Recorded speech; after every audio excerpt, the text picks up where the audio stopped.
Ljubitelice in ljubitelji nogometa, dobrodošli na Planetu 2. Začenja se torej nogometna nedelja na naših ekranih in v Krškem se bosta na stadionu Matije Gubca udarila domača ekipa Krškega ter gostujoča ekipa Triglava iz Kranja.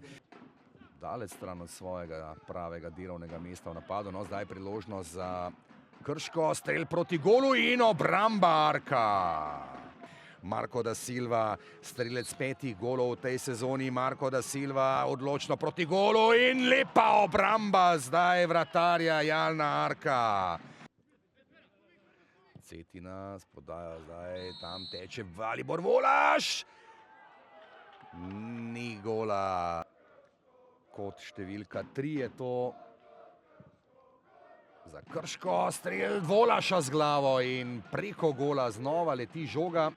Torej ostaja še vedno pri 0-0. Krško pa danes ima kar nekaj več od igre in tokrat znova se ponuja Perić in gol! Pritisk in vztrajnost sta se obrastovala in Krško je prišlo do vodstva z 1-0, strelec pa Marin Perić.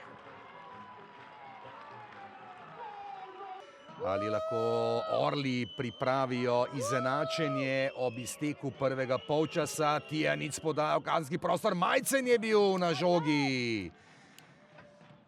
Ja, nalogo ima zagotovo Marko da Silva, da še posebej budno pazi na Davida Tijaniča, enega izmed bolj perspektivnih nogometašev v kadru.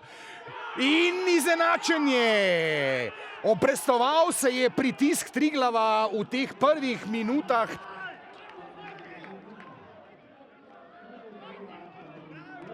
Triglav, seveda so nogometaši precej daleč stran od vrat. Ali je tukaj priložnost za povišanje in vodstvo z 2-1? Luka Majcen pa dosega svoj drugi gol. Luka Majcen. No, Cetina pa zdaj pa prekršek žurge, ja, seveda, kot takole gre nogometaš na vratarja. Zdaj pa tamle Zalokar v slogu Zinedina Zidana.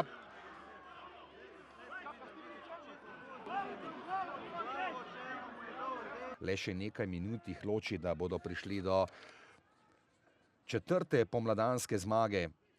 Tijanič je hiter, Crnov in 3-1. Ivan Crnov, torej džoker iz rokava Dejana Dončića. Res, da Krčani igrajo z igralcem manj po rdečem kartonu. Ja, Dončić zdaj nekako skrbi, da... In ali je tukaj gol? Ni gola! Kaj je zdaj šlo po zlu domačim?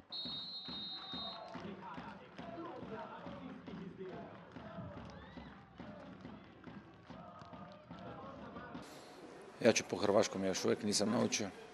Ja sam tjedan dana ovdje, dečki su bili stvarno i motivirani i htjeli su i željeli su i to se vidjelo od početka utakmice.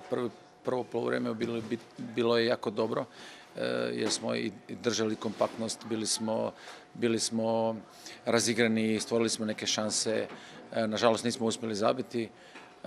Dok se u drugom poluvremenu izgubili smo red i disciplinu kod prekida, gdje smo se dogovorili jedno, ali na terenu smo napravili sasvim nešto drugo.